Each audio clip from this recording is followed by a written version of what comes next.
Hello everyone. हम MCQs कर रहे थे कॉन्टेम्परेरी वर्ल्ड पॉलिटिक्स के बारे में। आपकी बुक है एनसीईआरटी की +2 की। ठीक है, शुरू करते हैं question answer. Who gave slogan Hindi चीनी भाई भाई? तो ये मतलब भारत और चाइना के बीच के जो रिलेशन को ये कहा गया था कि हम भाई भाई हैं। तो ये कहा गया था, हमारे पहले प्रधानमंत्री थे, प्राइम मिनिस्टर थे जवाहरलाल नेहरू जी, उन्होंने कहा था। तो आंसर है आपका सी। नेक्स्ट क्वेश्चन है, which of the following area were accepted as China's domination? Simple सी बात यह है कि चाइना ने इन पे राज किया था, मतलब अपना प्रभुत्व रखा था इनके ऊपर। ठीक है, तो ये एरिया थे कोरिया का एरिया, मंगोल का एरिया, हमारे जो तिब्बत का एरिया नॉर्थ में, भारत के नॉर्थ इलाके में। तो ये सब है, ये सारे इलाके चाइना के मतलब प्रभुत्व में थे। तो आंसर है आपका D, all of the above. Next question है, भारत और चाइना के बीच में ये वॉर कब हुई थी, कौन से साल हुई थी? क्या वो 1962 में हुई, 63 में हुई, 65 में हुई या 60 में हुई? तो ये जो लड़ाई है वो 1962 में हुई। आंसर है आपका ए। नेक्स्ट क्वेश्चन है, राजीव गांधी विजिट करते हैं चाइना में, ठीक है, तो वो कौन सा साल था? तो वो था 1988 में। बी इसका आंसर है। नेक्स्ट क्वेश्चन है, अभी थोड़ा सा समझने की बात है, फिर कोई प्रॉब्लम नहीं होगी। जब राजीव गांधी वहाँ गए थे, यानी चाइना गए थे, तो बॉर्डर पोस्ट, इन्होंने 4 बॉर्डर पोस्ट की बात की गई थी। एक किस्म से ट्रेड एग्रीमेंट का ले सकते हैं हम बात को, क्योंकि इसमें जो है वो 4 पासेस हैं, जो दर्रे नहीं बोलते हैं जिन्हें हम, है ना।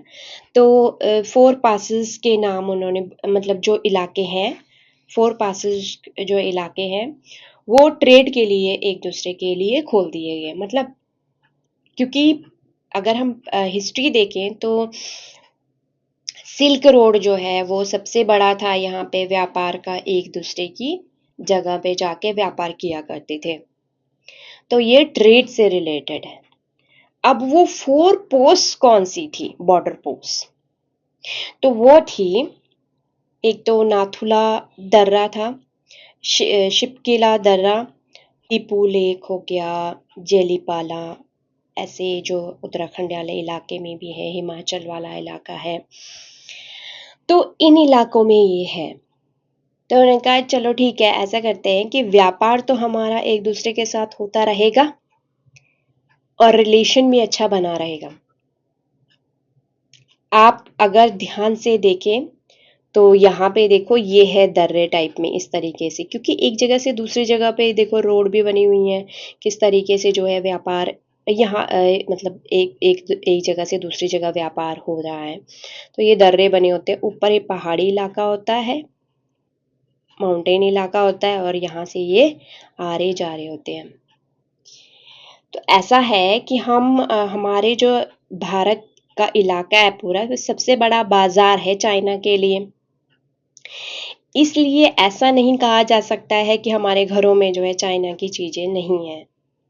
भारत जो है, मतलब खिलौने तक भी वहीं से आते हैं, कमाल है। नेक्स्ट क्वेश्चन है, बायलेटरल ट्रेड जो चाइना और भारत के बीच में और भी बढ़ा है। पहले मिलियन था, अब बिलियन में आ गए, है ना। तो ये कितना इंक्रीज हुआ है? 1992 में कितना था और अब कितना है?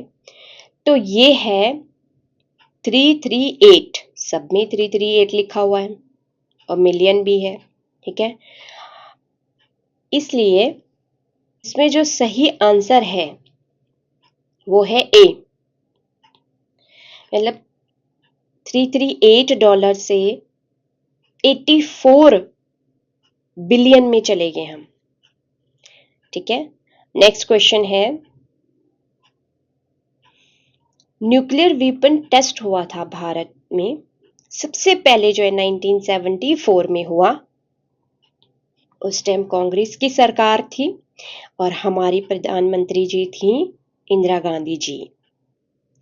1998 में भी हुआ, उस टाइम पीएम थे अटल बिहारी वाजपेयी जी। तो ये दोनों आंसर सही है। मैं आपको कुछ थोड़ा सा और जानकारी दूंगी। जो ये न्यूक्लियर वेपन जो टेस्ट हुआ वो पोखरान में हुआ था, और जो 1974 में हुआ था जो न्यूक्लियर टेस्ट, उसका नाम रखा गया था स्माइलिंग बुद्धा।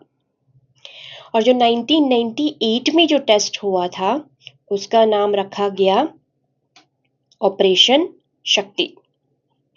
समझ आया? जो मैं बता रही हूं उसको प्लीज अपने याद रखना है, भूलना नहीं है। चलिए नेक्स्ट क्वेश्चन है, ऐसे ब्रांड हैं जो हमारे घरों में तो है ही है, सुजुकी ले लो या होंडा ले लो, एक्टिवा भी है, कैनन ले लो या फिर सोनी के कैमरा ले लो, बहुत महंगे होते हैं। लेकिन ये जो ब्रांड है ये कौन से देश के से बिलोंग करते हैं, मतलब किस देश के ब्रांड हैं ये? तो ये है जापान के। आंसर है आपका ए। नेक्स्ट क्वेश्चन है, जापान है जो ना, क्योंकि इनके पास तो है नहीं है, नेचुरल रिसोर्सेस तो इतने हैं नहीं, लेकिन फिर भी वो कितना रिच है, अच्छी तरीके से डेवलप्ड कंट्रीज में आता है ये। तो आप ये समझ लीजिए कि यहाँ पे सिर्फ रॉ मटेरियल मंगाया जाता है और उसको कन्वर्ट कर दिया जाता है प्रोडक्ट में, फिर वो बेचा जाता है और उसका दाम बहुत हाई होता है। तो ये है आपका आंसर ए। रॉ मटेरियल्स को वो इंपोर्ट करता है अपनी कंट्री में। नेक्स्ट क्वेश्चन है, फुल फॉर्म है OECD की, ये है organisation for economic corporation and development. Japan इसका हिस्सा है, बना हुआ है। ये लोग फोकस करते हैं, ये कुछ कंट्रीज हैं, 38 कंट्रीज हैं, आप अपडेट देख लीजिए कितनी हो गई हैं अब। तो इकोनॉमिक कॉरपोरेशन एंड डेवलपमेंट, बस यही फोकस है इनका। Thank you everyone, stay blessed, जय हिंद।